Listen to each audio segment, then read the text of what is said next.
Welcome to Rax institute Bhopal. आइए इस video में मैं जो आपको बताने जा रहा हूँ डीसी पावर सप्लाई से हमें कैसे पता करें कि रोम में दिक्कत है, रोम को फ्लैश करने की ज़रूरत है या नहीं।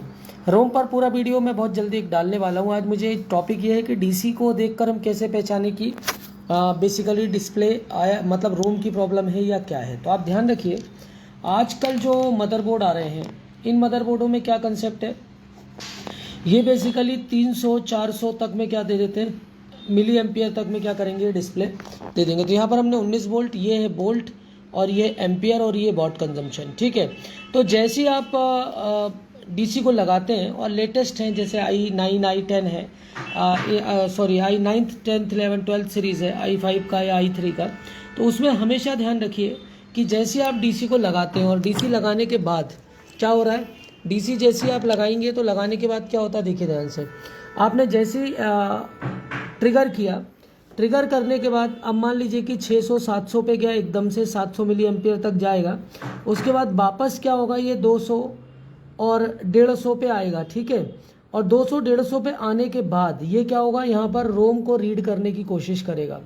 अब यहाँ पर अगर रोम करप्ट है तो यहीं पर क्या हो जाएगा, ये 200-150-200 पे क्या होगा, अटका रह जाएगा। अदरवाइज क्या होगा, ये वापस 400-600 तक जाके और वापस उसी समय क्या करेगा, 300-400 में क्या करेगा, ये डिस्प्ले दे देगा। तो आजकल के लैपटॉपों में आप ये ध्यान रखिएगा कि 300, 350, 400 में भी डिस्प्ले आ जा रहा है।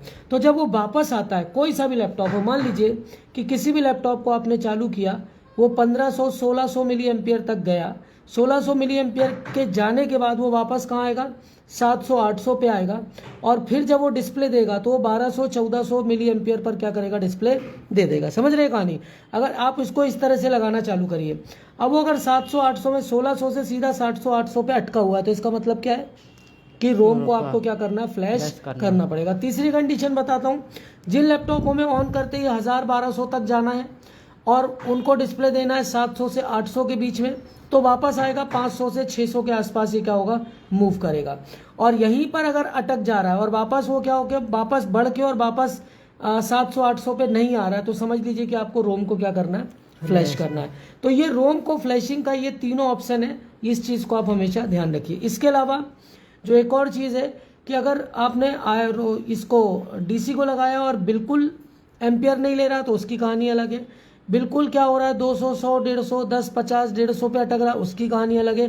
तो ये सब कहानियाँ होती हैं, ये सब इसमें स्टेप्स होते हैं जो आपको क्या करना होता है, देखना पड़ेगा कि अगर एकदम ऑन होके और आके क्या हो रहा है, 400-500 पे अटक जा रहा है और वापस क्या हो रहा है, वहीं अटका रह रहा है, मतलब उसे 700-800 पे अगर डिस्प्ले देना था, तो आपका ये समझ के चलिए कि रोम को आपको एक बार क्या करना पड़ेगा, फ्लैश करना पड़ेगा। इसका कंप्लीट वीडियो आप हमसे परचेज कर सकते हैं। इसमें मैंने सारे जनरेशन्स के साथ बनाए हुए हैं कि रोम पर किस ऑप्शन पर, कौन से मॉडल पर, कौन से i3 5th generation, 6th generation, 8th generation, इन जनरेशन वाइज पूरा डिटेल के साथ भी बनाया हुआ है। ओवरऑल एक मैंने ब्रीफली आपको समझा दिया नॉर्मल तरीके से कि अगर आप देखना चाहें तो किस तरह से आप इसको देख सकते हैं। तो ये वीडियो था और इसमें आप डीसी में इस तरह से काम करेंगे। डीसी में आपको सारी चीज़ें यहाँ से सेट हो जाएगी। डीसी मशीन के बिना आप काम करेंगे, रिपेयरिंग में दिक्कत आएगी। डीसी वो चीज़ होती है जो लैपटॉप ने डिस्प्ले दिया नहीं दिया, कितना एम्पियर ले रहा है, रोम की दिक्कत है, ओपन है, शॉर्ट है, सारी चीज़ें डीसी मशीन बता देती है। Thanks for the watch.